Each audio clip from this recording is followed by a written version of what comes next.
दीपावली उद्यापन করছেন प्रधानमंत्री नरेंद्र मोदी की बहुत बहुत शुभकामनाएं, बहुत शुभकामनाएं। आपको भी शुभकामनाएं और आईएनएस विक्रांत की इस वीर भूमि से कोटि कोटि देशवासियों को भी दीपावली की बहुत बहुत शुभकामनाएं।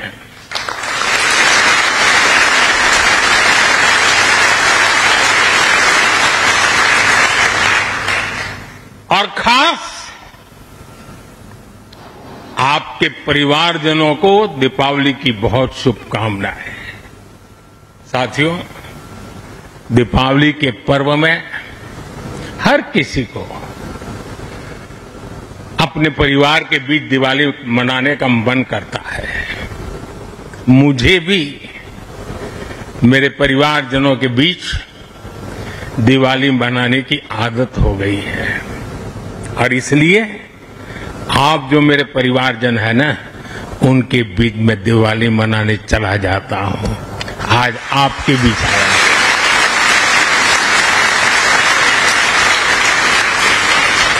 और मैं भी ये दिवाली मेरे परिवारजनों के साथ मना रहा हूं और इसलिए ये दिवाली मेरे लिए खास है। साथियों, जब मुझे याद है जब आईएनएस विक्रांत को देश को सौंपा जा रहा था तो मैंने कहा था विक्रांत विशाल है, विराट है, विहंगम है, विक्रांत विशिष्ट है, विक्रांत विशेष भी है। विक्रांत केवल एक युद्धपोत नहीं है, ये 21वीं सदी के भारत के परिश्रम, प्रतिभा, प्रभाव और प्रतिबद्धता का प्रमाण है।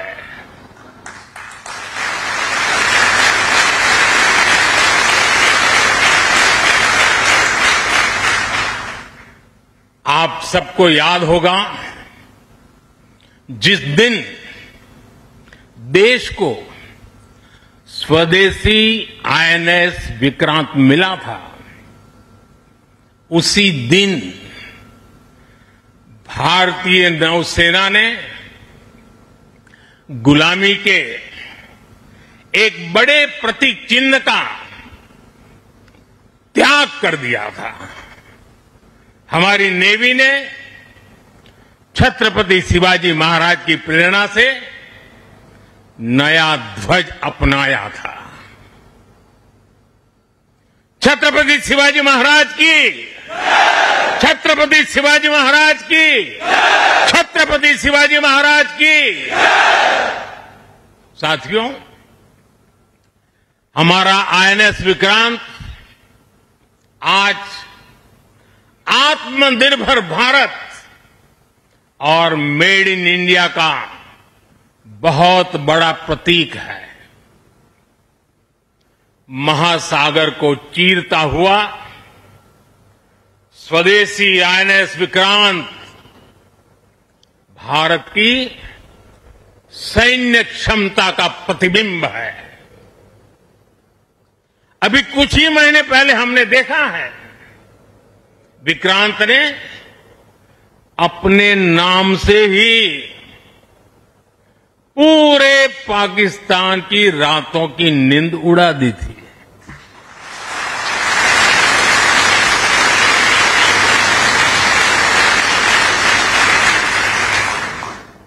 जिसका नाम ही दुश्मन के साहस का अंत कर दे, वो है आईएनएस विक्रांत। वो है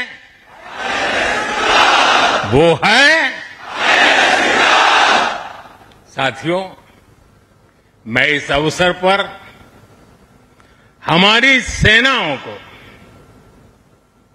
खास तौर पर सैल्यूट करना चाहता हूं।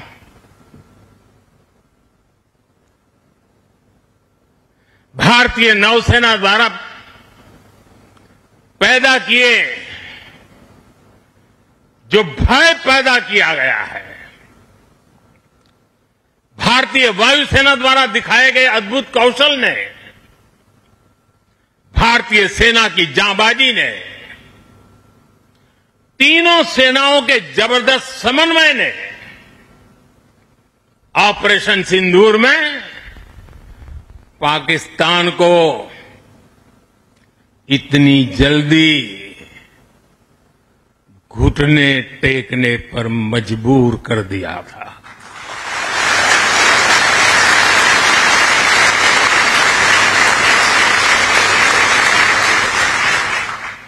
और इसलिए साथियों, आज मैं फिर एक बार आईएनएस विक्रांत की इस पवित्र साधना स्थली से, पराक्रमी स्थली से तीनों सेना के जांबाज जवानों को फिर एक बार सैल्यूट करता हूं। साथियों, जब दुश्मन सामने हो, जब युद्ध की आशंका हो, तब जिसके पास अपने दम पर लड़ाई लड़ने की ताकत हो, उसका पलड़ा हमेशा भारी रहता है। सेनाओं के सशक्त होने के लिए उनका आत्मनिर्भर होना बहुत आवश्यक है। ये वीर जवान इसी मिट्टी में पैदा हुए हैं, इसी मिट्टी में पले हैं। जिस मां की गोद से उन्होंने जन्म लिया है, वो मां भी इसी मिट्टी में पली बड़ी है। और इसलिए इस मिट्टी के लिए मरने के लिए, इस मिट्टी के मान सम्मान के लिए अपने आप को खपा देने की वो प्रेरणा रखता है। दुनिया से 6.5 फीट के हट्टे कट्टे जवानों को लाके मैं खड़ा कर दूंगा और कहूंगा आपको पैसे बहुत दूंगा, लड़ लो। क्या वो आपकी तरह मरने के लिए तैयार होंगे? क्या आपकी तरह वो जान लगा देंगे? जो ताकत आपका भारतीय होने में है। हमारी सेनाओं ने हजारों ऐसे सामानों की लिस्ट बनाई और तय किया कि अब ये सामान बाहर से नहीं मंगवाया जाएगा। नतीजा ये हुआ कि सेना के लिए जरूरी ज्यादातर साजो सामान अब देश में ही तैयार होने लगा है। पिछले 11 वर्षों में हमारा डिफेंस प्रोडक्शन 3 गुना से ज्यादा हो गया है। पिछले साल तक ये रिकॉर्ड 1.5 लाख करोड़ रुपए से अधिक पहुंच गया है। मैं एक और उदाहरण देश को बताना चाहता हूं। 2014 से अब तक भारतीय शिपयार्ड से नौसेना को 40 से ज्यादा स्वदेशी युद्धपोत और पनडुब्बियां मिले हैं।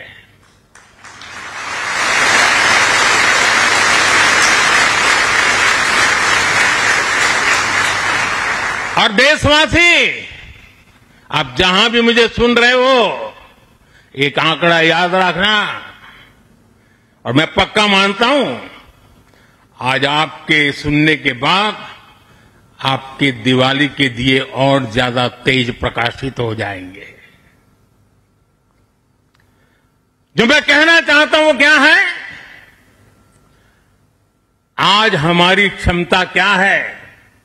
अब तो औसतन हर 40 दिन में एक नया स्वदेशी युद्धपोत या पनडुब्बी नेवी में शामिल की जा रही है।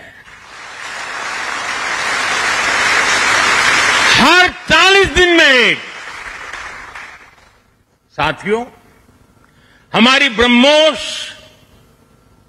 और आकाश जैसी मिसाइलों ने ऑपरेशन सिंदूर में भी अपनी क्षमता साबित की है। ब्रह्मोस को तो नाम ही ऐसा है कि सुनते ही कई लोगों को चिंता हो जाती कि ब्रह्मोस आ रहा है क्या। अब दुनिया के कई देश इन मिसाइलों को खरीदना चाहते हैं। मुझे विश्व के जो भी लोग मिलते हैं उनकी इच्छा एक होती है कि हमें भी मिल जाए। भारत तीनों ही सेनाओं के लिए हथियार और उपकरण एक्सपोर्ट करने की क्षमता बिल्ड कर रहा है।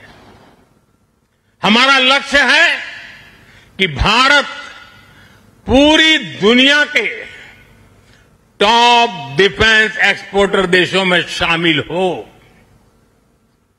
पिछले एक दशक में हमारा डिफेंस एक्सपोर्ट 30 गुना से अधिक बढ़ गया है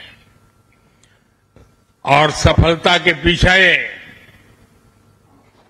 हमारी बहुत बड़ी भूमिका डिफेंस स्टार्टअप की है, स्वदेशी डिफेंस इकाइयों की है। आज हमारा स्टार्टअप भी दम दिखा रहा है। साथियों, शक्ति और सामर्थ्य को लेकर भारत की परंपरा रही है ज्ञानाय दानाय च रक्षणाय, ज्ञानाय दानाय च रक्षणाय।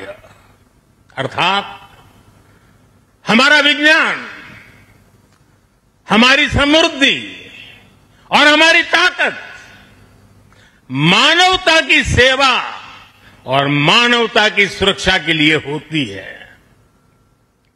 आज जब इंटरकनेक्टेड वर्ल्ड में देशों की अर्थव्यवस्था और प्रगति समुद्री रास्तों पर निर्भर है, तब भारत की नेवी ग्लोबल स्टेबिलिटी में अहम भूमिका निभा रही है।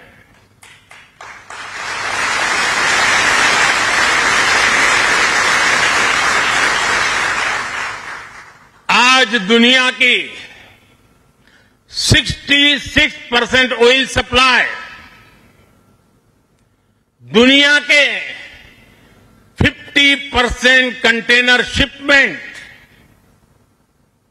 हिंद महासागर से होकर गुजरते हैं। इन रूट्स की सुरक्षा में इंडियन नेवी भारतीय महासागर की गार्डियन की तरह तैनात है। साथियों, आप ये काम कर रहे हैं। इसके अलावा मिशन बेस्ड डिप्लॉयमेंट के जरिए, एंटी पायरेसी पेट्रोल के जरिए और मानवीय मदद वाले ऑपरेशंस के जरिए भारतीय नौसेना इस पूरे रीजन में ग्लोबल सिक्योरिटी पार्टनर की भूमिका निभाती है। साथियों, हमारे आइलैंड्स की सिक्योरिटी और इंटीग्रिटी में भी हमारी नेवी का बड़ा रोल है। कुछ समय पहले हमने फैसला लिया था कि 26 जनवरी को देश के हर आइलैंड पर तिरंगा फहराया जाना चाहिए। देश के उस संकल्प को हमारी नेवी हर 26 जनवरी को आन बान शान के साथ पूरा करती रहती है। मैं नेवी को बधाई देता हूं। आज भारत के हर द्वीप पर नौसेना तिरंगा फहरा रही है। साथियों, आज जब भारत तेजी से आगे बढ़ रहा है तो हम प्रयास कर रहे हैं कि भारत के साथ ग्लोबल साउथ के सभी देश भी तेजी से आगे बढ़े और इसके लिए हम महासागर मैरीटाइम विजन, उस पर हम तेज गति से काम कर रहे हैं। हम कई देशों के विकास में उनके पार्टनर बन रहे हैं और साथ ही अगर जरूरत पड़ती है तो हम धरती के किसी भी कोने में मानवीय मदद के लिए भी मौजूद रहते हैं। अफ्रीका से लेकर साउथ ईस्ट एशिया तक आपदा के समय, विपत्ति के समय दुनिया भारत को विश्व बंधु के रूप में देखती है। 2014 में हमारे पड़ोसी देश मालदीव में पानी का संकट आया। हमने ऑपरेशन नीर चलाया। हमारी नेवी स्वच्छ पानी लेकर मालदीव पहुंची। 2017 में श्रीलंका में बाढ़ की विभीषिका आई। भारत ने सबसे पहले मदद का हाथ लंबाया। 2018 में इंडोनेशिया में सुनामी की तबाही आई। भारत राहत बचाव के कामों में इंडोनेशिया के लोगों के साथ कंधे से कंधा मिलाकर खड़ा हो गया। इसी तरह म्यांमार में भूकंप से आया विनाश, या फिर 2019 में मोजाम्बिक और 2020 में मेडागास्कर का संकट हो, भारत हर जगह सेवा की भावना से पहुंचा।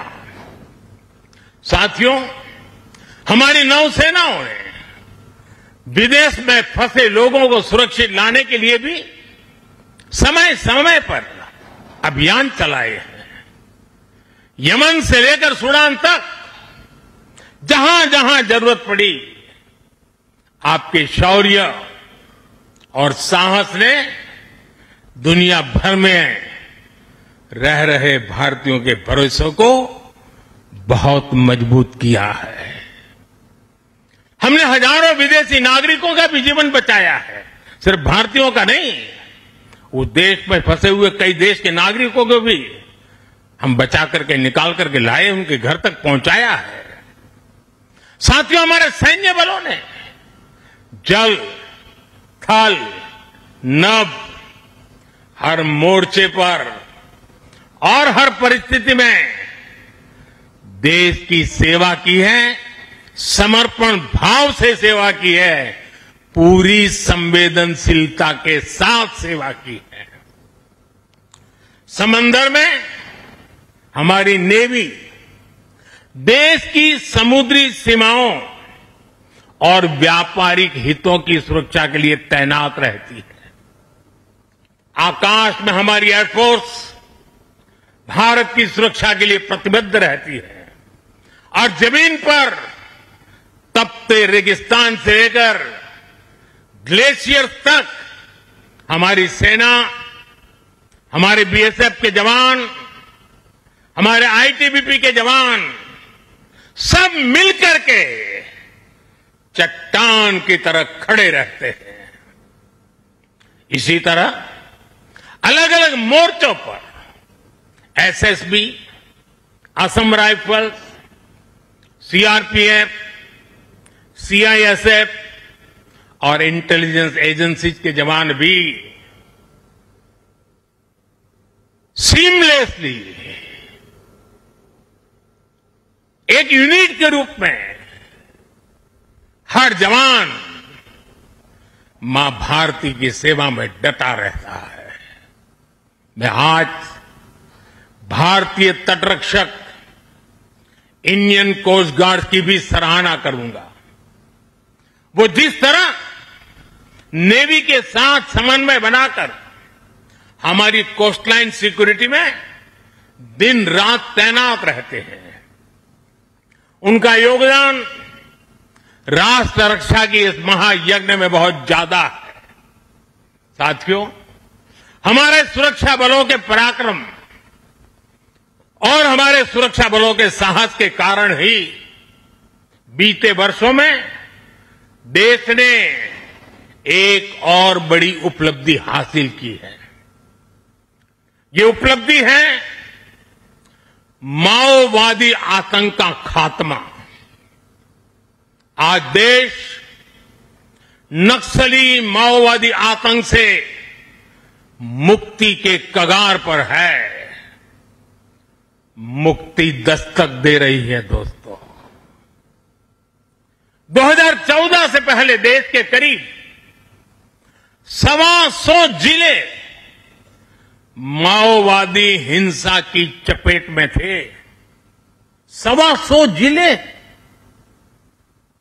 और वो 125 जिले पिछले 10 साल की मेहनत के कारण ये संख्या घटती गई और अब 125 से घट करके सिर्फ 11 रह गई है। 11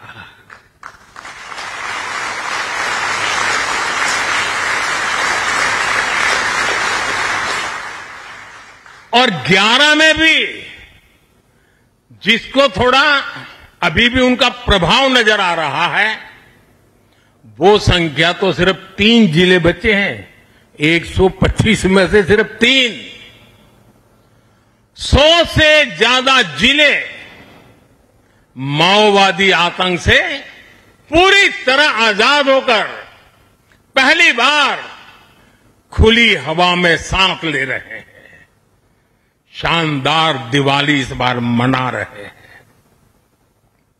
करोड़ों लोग पीढ़ियों बाद पहली बार डर और खौफ से, उसके साए से निकलकर विकास की मुख्य धारा का हिस्सा बन रहे हैं। जिन इलाकों में माओवादी नक्सली सड़कें नहीं बनने देते थे, स्कूल नहीं खुलने देते थे, अस्पताल नहीं बनने देते थे, बने बनाए चल रहे स्कूलों को बम से उड़ा दिए जाते थे, अस्पतालों को, डॉक्टरों को गोलियों से भून दिया जाता था, मोबाइल टावर नहीं लगने देते थे, वहां अब हाईवेज बन रहे हैं, नए उद्योग ले रहे हैं, स्कूल और अस्पताल वहां के बच्चों का भविष्य गढ़ रहे हैं। देश को सफलता हमारे सभी सुरक्षा बलों के तप, त्याग और साहस से ही मिली है। और मुझे खुशी है कि ऐसे अनेक जिलों में आज पहली बार लोग आन बान शान के साथ दिवाली मनाने जा रहे हैं। साथियों, मैं आज वीर जवानों के बीच में खड़ा हूं। हम नौसेना के जवान हैं। मौत को मुट्ठी में लेकर के चलना, यह आपके लिए बाएं हाथ का खेल होता है। लेकिन पुलिस को जवान जो डंडा लेकर के सिर्फ चलते रहते हैं, हाथ में डंडे से ज्यादा कुछ होता नहीं है, उनके पास उतने साधन भी नहीं होते हैं, और उनकी ट्रेनिंग भी नागरिकों के साथ मिलजुल करके काम करने की होती है। लेकिन मेरे इन पुलिस बेड़े के अलग अलग जवानों ने, चाहे बीएसएफ हो, सीआरपीएफ हो, सारे बेड़े के जवानों ने नक्सलों के साथ जो लोहा लिया है ना, जो लड़ाई लड़ी है, काबिले दाद है दोस्तों। मैं आज दिवाली के पावन पर्व पर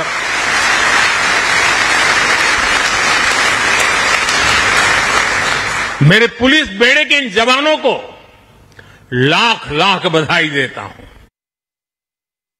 এদিকে নৌসেনার সঙ্গে দীপাবলি উদযাপন করছেন আইএনএস বিক্রান্তের প্রশংসা পঞ্চমুখ নরেন্দ্র মোদী। অন্যদিকে যারা এলওসিতে সেখানেও যারা জওয়ানরা রয়েছেন তাঁদের দীপাবলির শুভেচ্ছা, তাঁদের সঙ্গে দীপাবলি উদযাপন করেছেন প্রধানমন্ত্রী। সেই ছবি একেবারে দেশের রক্ষায় যারা আপ্রাণ নিরন্তর জেগে থাকেন, যাদের জন্য আমরা সুরক্ষিত, যাদের জন্য গোটা দেশ গর্বিত, গোটা দেশ সুরক্ষিত, যাদের হাতে দেশের ভার, তাদের সঙ্গেই দীপাবলি প্রতিবার প্রধানমন্ত্রী নরেন্দ্র মোদী এভাবেই তাদের সঙ্গে দীপাবলি উদযাপন করেন সবার আগে।